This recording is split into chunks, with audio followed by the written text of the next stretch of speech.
नमस्कार, आप देख रहे हैं न्यूज़ टाइम उत्तर प्रदेश। आज की मुख्य खबर भदोही से है। भदोही ब्लॉक के ग्राम सररोई में श्री सर्वेश्वर महादेव के पावन परिसर में चातुर्मास व्रत यज्ञ का आयोजन किया गया। इस यज्ञ में काशी से पधारे परम पूज्य त्याग मूर्ति जी सुंदर राज महाराज ने सायंकालीन भागवत कथा के 29वें दिन भक्त प्रहलाद और ध्रुव के उदाहरणों के माध्यम से भक्ति और धर्म की महत्ता पर प्रकाश डाला। उन्होंने बताया कि इन भक्तों की मां ने बचपन से ही उनमें ऐसे संस्कार भरे थे कि अनेक प्रकार की बाधाओं के बावजूद भी उन्होंने धर्म और भक्ति का मार्ग नहीं छोड़ा। स्वामी जी ने कहा कि आज के समाज के लिए यह एक महत्वपूर्ण शिक्षा है। उन्होंने बच्चों और युवाओं को सावधान करते हुए कहा कि आज के बच्चे ही कल के भविष्य हैं, लेकिन आजकल के बच्चे नशा, दुर्व्यसन और मोबाइल के चक्कर में फंसकर अपने जीवन को बर्बाद कर रहे हैं, जो कि चिंता का विषय है। स्वामी जी ने अभिभावकों को सलाह दी कि वे अपने बच्चों को धर्म, संस्कार और शिष्टाचार की शिक्षा जरूर दें। इस अवसर पर भागवत कथाकार श्यामाधार पांडे, राजन गुरु, पड्डा भैया, धर्मेंद्र गुरु, राम पांडे और अन्य भक्तगण भी उपस्थित थे।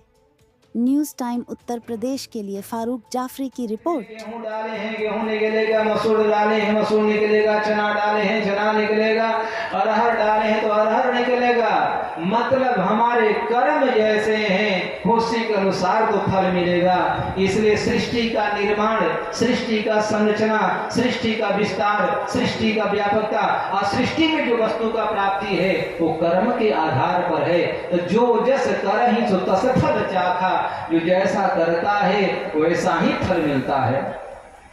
आपने देखा होगा एक साथ में जुड़वा बच्चे जन्म लेते हैं किसी किसी माँ के गर्भ से, और एक साथ जन्म लेने वाला बच्चा एक अच्छा पदाधिकारी, पैसे वाला, मनिष्ठर आदि ज्ञानी होता है, सत्कर्मी धर्मात्मा होता है, और एक वहीं पर बीमार पड़ेगा, रोगी होगा, निर्धन होगा, गलत कुसंग में पड़ा जाएगा। क्यों? क्योंकि प्रारब्ध याद रखिएगा। यदि भाग्य में सुख नहीं है तो सुख नहीं मिल सकता है। और सुख कैसे मिलेगा? जब आपने काम अच्छा किया है। इसलिए मेरे भाई, भगवद गीताकार भगवान श्री कृष्ण बोले, अर्जुन कर्मण्येवाधिकारस्ते मा फलेषु कदाचन मा कर्म फल भूतुर। अर्जुन तुम कर्म करो, कर्म के अधिकारी हो, और फल तो मेरे ऊपर छोड़ दो, फल तो मैं दूंगा। अच्छा, कुछ लोग प्रश्न करते हैं कि जब फल हम कर्म के अधिकारी हैं, फल परमात्मा देगा, तो हम जैसा करें वैसा मिल जाएगा। ये भी बात नहीं है, कभी मैं चर्चा करूंगा।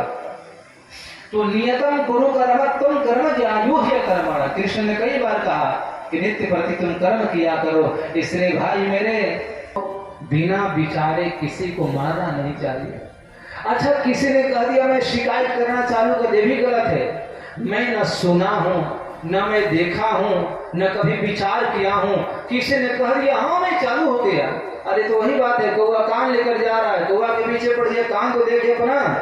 कुछ लोगों की आदत है, किसी ने कुछ कह दिया हाँ हाँ हाँ, अरे क्यों कह दिया? हो सकता है उसकी शत्रुता हो, उसकी बैरी हो, दुश्मन हो। इसलिए जो कह दिया, सुना हुआ भी सच नहीं होता है, कभी कभी देखा हुआ भी सच नहीं होता है। तो हम किसी को कुछ कहें तो विचार करने के बाद करना चाहिए। और आज महाराज पांडु जो थे जवानी में, याद रखिएगा, जंगल में गए थे शिकार करने, और वहां क्या किए भैया, निशानाबाज तो थे ही।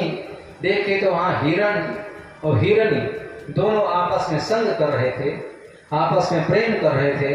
और उसी समय महाराज पांडु ने निशाना लगाया, मार दिया हिरण को, वहीं पर बेचारा हिरणी को मार दिया, गिर गई, मर गई।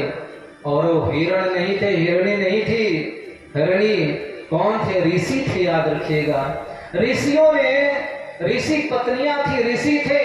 लोग सोचे कि भाई लोकापवाद होगा, हम लोग आपस में संसर्ग करेंगे, भोग करेंगे तो लोग मजाक बनाएंगे, इसलिए चलो ना भेष बदल देते हैं। अब भेष बदल करके पशु योनि में, हिरण योनि में आकर के वहां विहार कर रहे थे आपस में। और महाराज पांडु ने बिना जाने बुझे जो है बाण चला दिया, तो मर गई हिरणी, याद रखिएगा।